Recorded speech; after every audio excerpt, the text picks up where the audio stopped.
Have you ever been in the middle of a thought, something important, something that mattered deeply to you, when suddenly someone cuts you off?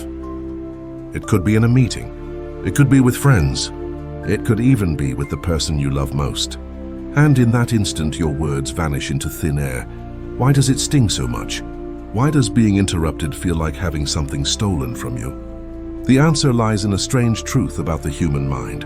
We are addicted to completion. We crave the ending of stories, the finishing of thoughts, the closing of loops.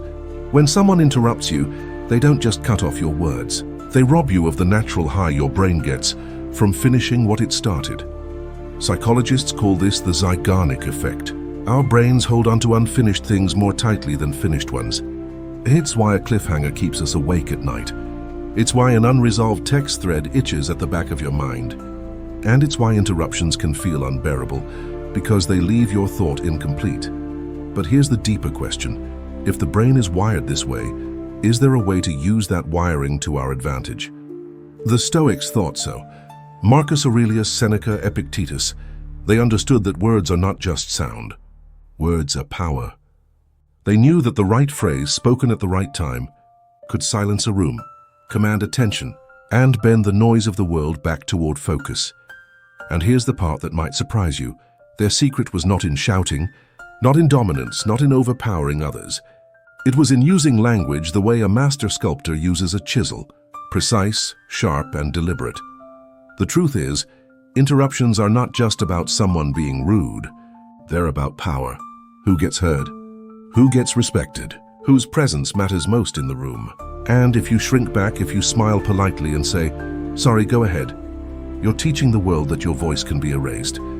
But what if you could flip that script? What if, instead of being the one who fades into silence, you became the one who others couldn't look away from? Not because you shouted, not because you demanded, but because your words became irresistible? That's what this video is about. 3 simple words, so ordinary that you use them every day, and yet when spoken with intention, they trigger the brain's natural addiction to pay attention. They force people to lean in. They silence noise without hostility. And they restore to you the authority the Stoics believed every human must protect. By the end of this video, you'll have those 3 words. But more than that, you'll understand why they work, and how to use them without ever sounding arrogant or confrontational. So stay with me, because the next few minutes could change not only the way others listen to you, but the way you see yourself. Chapter 1. The Ancient Secret of Irresistibility. The Stoics lived in a noisy world too.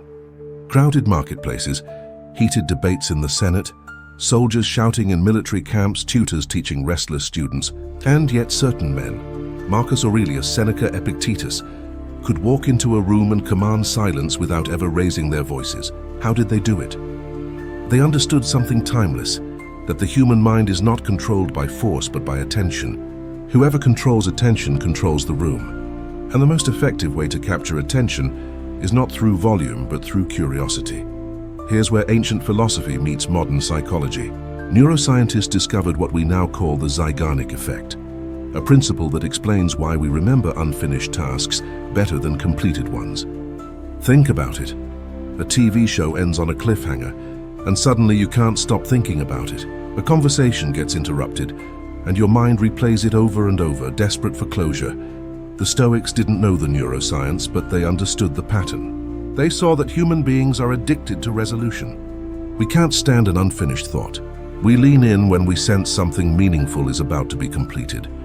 Seneca once wrote to his friend Lucilius, "Brevity and calm in speech carry more force than the loudest cries of the crowd." Notice his wisdom here. He doesn't say force comes from shouting or persuasion comes from anger. He points to calm, to brevity, precisely because it leaves the listener hungry for more. This hunger is the secret. When your words create intrigue, when they leave a gap the brain must close, people can't help but listen. It becomes irresistible. Think of Epictetus teaching young men who often grew restless. Instead of shouting, he would pause, scan the room and deliver a single phrase with deliberate weight. Students reported that the silence after he spoke was heavier than thunder. Why? Because he had mastered the art of letting incompletion pull people back into attention. Modern examples prove the same point.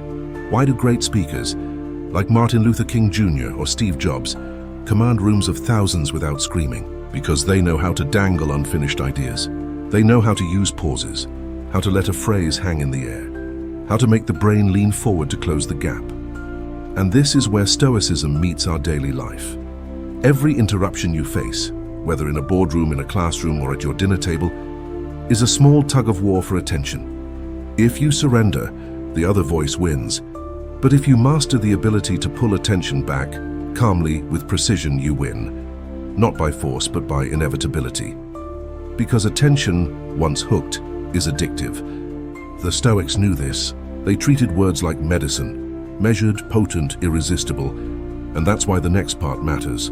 Because I'm about to give you the very first of those three words, a word so simple yet so powerful that once spoken with intention, it flips the brain switch and forces people to look back at you. Stay with me. You're about to learn it.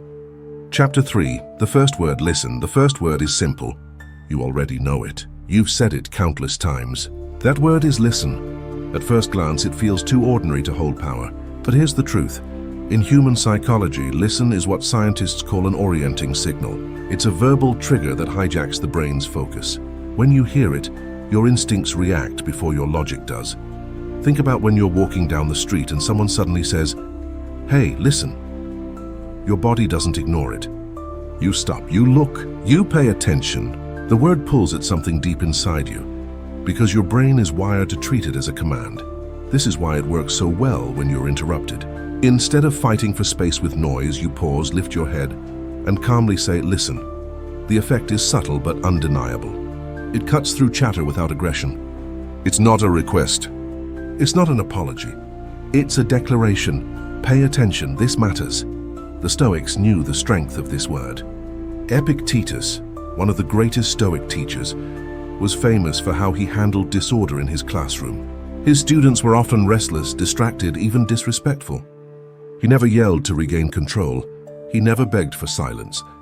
He would simply raise his eyes, let the room feel the weight of his presence, and then say slowly, "Listen." And the remarkable thing? They did. The very students who moments before were fidgeting and whispering would lean forward, caught in the invisible gravity of that single word. Why? Because unfinished meaning is addictive. Listen implies that something valuable is coming next. The brain leans forward, hungry to complete the thought. We see the same effect in modern history. Martin Luther King Jr., in his legendary "I Have a Dream" speech, knew how to wield listen with precision. In the middle of roaring crowds, clapping, chanting, shouting, he would pause and begin with, "Now listen." And at those words, the crowd stilled. Thousands of restless minds pulled together by a single orienting command. This is why listen works. It taps into that universal craving for completion. It doesn't just capture attention, it creates anticipation. The person who interrupts you doesn't just hear the word. They feel an unfinished loop opening in their mind. They have to stay to hear the rest. Now picture it in your own life. You're cut off in a meeting. Instead of shrinking back or whispering, "Sorry," you stop, breathe, and say clearly, "Listen, here's what needs to be finished first." The chatter dies. The attention swings back to you, not because you demanded it, but because their brains had no choice. And here's the key. Listen is only the beginning. Attention, once captured, is fragile. If you don't anchor it, it slips away again. That's why the next word is so important. It transforms attention into weight. It makes your words not just heard, but impossible to ignore. Let's move to the second word. Chapter 4, the second word, important. The second word is important. If listen pulls attention toward you, important tells the brain where that attention must go. And here's the truth. People are addicted to meaning. The human mind can't resist hierarchy. We instinctively want to know what matters most. Think about it. When someone says, "Here's the important part," your ears perk up. When a teacher says, "This will be on the test," your pen flies across the page. When a leader says, "What's important now is," everyone leans in. It's not magic, it's biology. Neuroscience shows that when the brain hears the word important, it shifts gears. Her attention system prioritizes it automatically, because the brain is wired to conserve energy. It doesn't want to waste time on the trivial. It wants the signal, the essence, the thing that matters most. Interruptions at their core happen because people believe their words matter more than yours. They assume what they want to say carries weight, while what you're saying can wait. But the moment you calmly inject the word important, that assumption collapses. You redefine the hierarchy of the conversation. You don't fight for attention, you claim it. The Stoics understood this long before neuroscience gave it a name. Marcus Aurelius reminded himself, hold to what is necessary. Do not be distracted by what does not matter. Notice the phrasing. He's not just urging focus. He's teaching himself to continually ask, what is important? History tells us that even on the battlefield, surrounded by advisors offering conflicting strategies, Marcus would raise his hand and declare, the important matter is the discipline of the soldiers. And with those words, endless chatter fell away. He wasn't just choosing a priority. He was forcing everyone else to see it too. In your own life, imagine how this plays out. You're presenting an idea at work, and someone interrupts with a side comment. Instead of losing ground, you steady your tone and say, the important point is this. Or at home, your partner cuts you off mid-story. Instead of shrinking back, you lean slightly forward and say, what's important here is that I explain why this matters to me. Notice what happens. The room shifts. The interruption loses power. Nobody wants to be the fool who ignores what's important, and this ties directly into our theme of addiction. The human brain craves clarity. It wants to know what rises above the noise. When you use the word important, you're feeding that craving. You're offering the listener the dopamine hit of resolution. This is what matters. But there's still one problem. Importance can feel abstract. People may nod, but their attention can still drift. To truly hold presence, you must not only name what matters, you must anchor it in time. That's where the third word comes in, and this one is the most powerful of all. Chapter 5, the third word. Now, if listen captures attention, and important defines what deserves focus, then now anchors it in the only moment that truly exists. Why does this word carry so much power? Because the human brain is addicted to immediacy. We crave what is happening right here, right now. It's why notifications light up our phones, and we can't resist checking them. It's why we procrastinate tomorrow's tasks, but jump at something urgent today. The word now doesn't give the mind permission to drift. It demands presence. The Stoics were masters of this principle. Seneca wrote, life is divided into three parts, what was, what will be, and what is. We are not masters of the first two, but only the third. To him, the present was not just time, it was power. Anything else was an illusion. And that's what now does in a conversation. It collapses the illusions. It strips away the past and the future and says, this is happening here and this is happening now. Picture it. You're cut off mid-thought in a meeting. Instead of stepping aside, you pause and say, now let me finish this point. The effect is immediate. The interrupter halts. The room goes still, because now leaves no wiggle room. Later can be postponed. Tomorrow can be ignored, but now cannot be brushed aside. History shows us how leaders leaned on this word. Zeno of Citium, the founder of Stoicism, often interrupted his own students' debates to remind them, now is the time to practice philosophy, not tomorrow. By doing so, he refused to let wisdom become theory. He made it urgent, alive, unavoidable. In modern times, think about the language of generals, coaches, and CEOs. A commander doesn't say, soon move forward. He says, move now. A coach doesn't shout, later, focus on defense. He shouts, focus now. The power of urgency flips the human brain into action. This connects directly to addiction psychology. Our brains are wired to chase instant gratification. The promise of later feels weak, uncertain, easy to dismiss, but now delivers the dopamine hit of urgency. It forces attention into the present, where decisions actually happen. And this is where Stoic wisdom shines brightest. Because while most people are slaves to distraction, torn between yesterday's regrets and tomorrow's worries, the Stoic is anchored in the present. The one who says now is not just commanding attention from others. They're reminding themselves this moment is mine. So in your own life, try it. The next time someone interrupts you, don't apologize.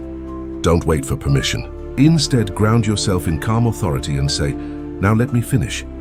Watch what happens. The air changes. The conversation bends back toward you, not because you fought for it, but because you named the only time that cannot be denied. With listen, you capture attention. With important, you define priority. With now, you root everything in the present. But there's one trap that can destroy all of this progress. A single word that erases authority, weakens presence and teaches others to ignore your voice. That word is sorry. Chapter 6. The trap word. Sorry. There's a word that secretly steals your power every time you speak it. It feels polite, harmless, even natural, but in truth it's a trap. That word is sorry. Think about it. You're interrupted mid-thought. Instinctively you whisper, "Sorry, go ahead." Or, "Oh, sorry, please continue." It seems like the courteous thing to do. It seems like a bridge to peace. But here's the hidden danger.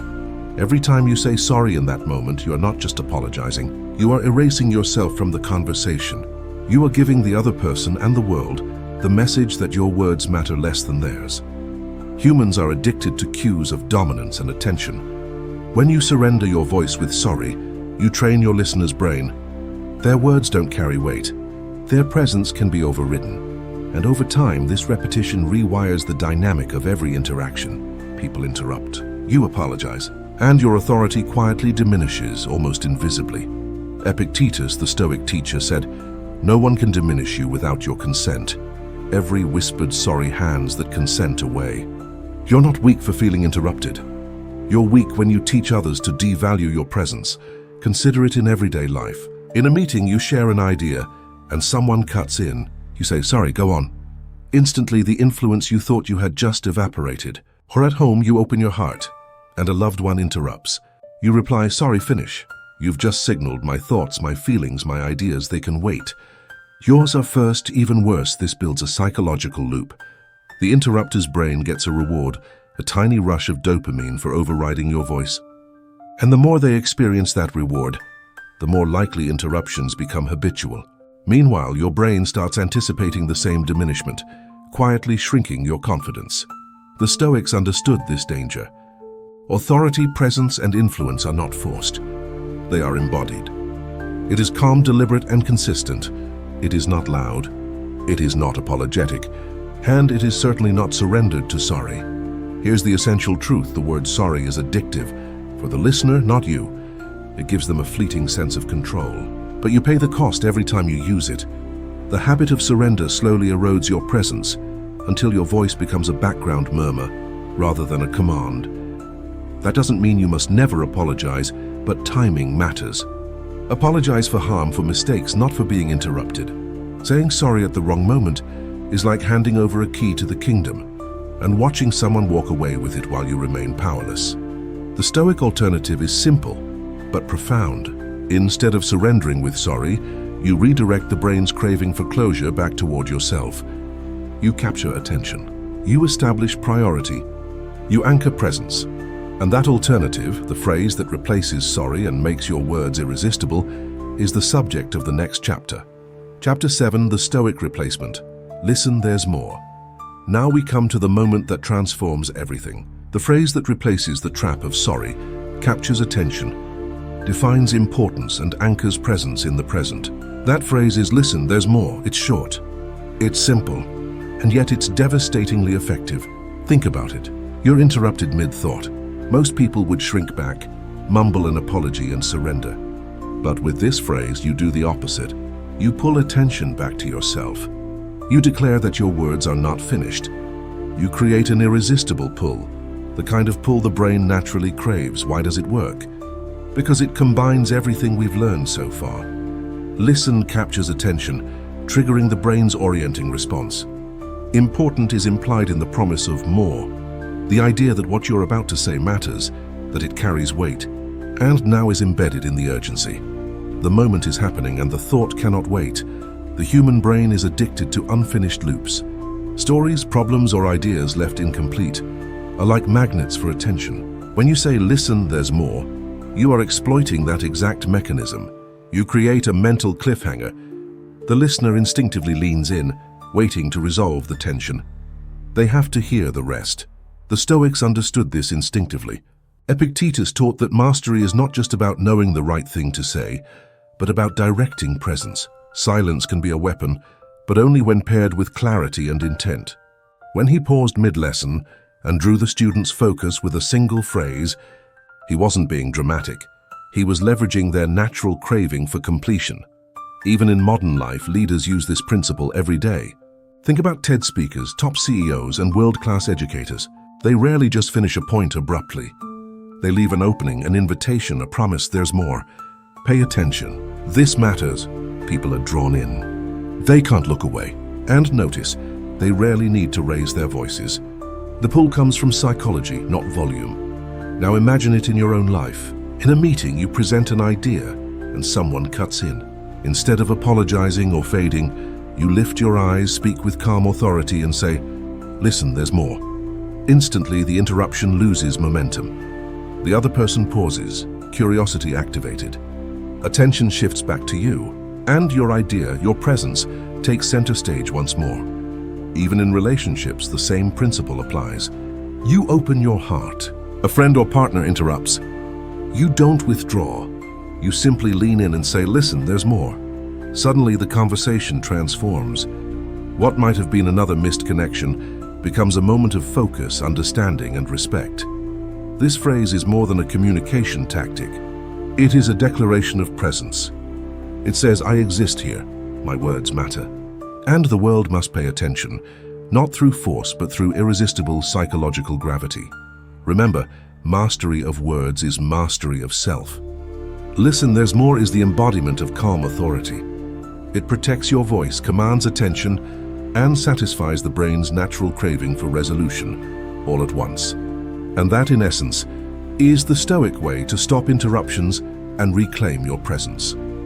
Chapter 8. Final Stoic lesson on presence. At the heart of Stoicism lies a simple truth.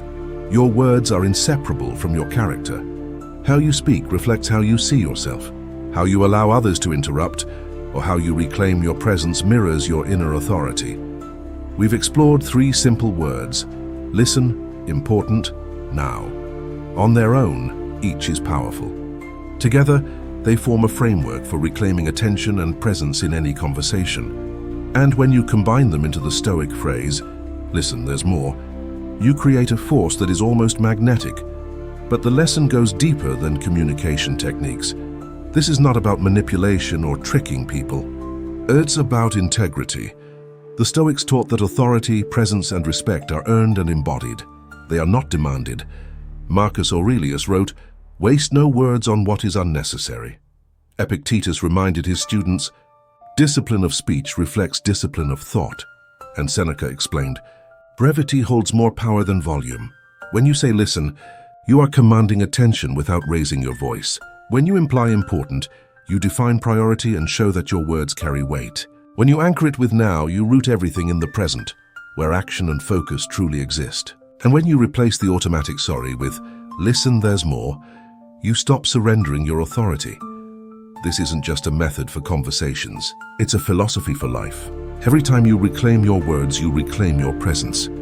Every time you resist fading into the background, you reinforce the habit of being fully seen and heard. And every time you embody calm authority, you shape how the world interacts with you, not through fear or intimidation, but through irresistible attention and respect. The beauty of these Stoic principles is that they tap into a natural law of the human mind. The brain is addicted to completion, meaning, and immediacy. By speaking with intention, you align yourself with that instinctive craving. You are no longer competing for attention, you are directing it. And the best part? You do it without conflict, without anger, and without aggression. In practice, this looks like small, deliberate choices, pausing before speaking, framing your words as valuable, speaking with calm authority, and refusing to surrender your presence. It's about using language as a tool of self-mastery, not as a weapon. And when you live this way, something remarkable happens. People begin to listen, not because they must, but because they want to. Conversations become richer. Influence becomes effortless. Respect becomes natural. Presence becomes your default. So remember these words. Practice them daily. Let them reshape the way you speak, the way others listen, and the way you carry yourself in the world. If you are ready to strengthen not just your words, but your entire way of living, your authority, your presence, your calm mastery, then join us at Scrolls of Mind. Together, we cultivate unshakable presence, mastery over distraction, and the timeless wisdom of the Stoics. Because the one who embodies respect never has to ask for it. They carry it wherever they go. And your words, your presence, and your life will never be the same again.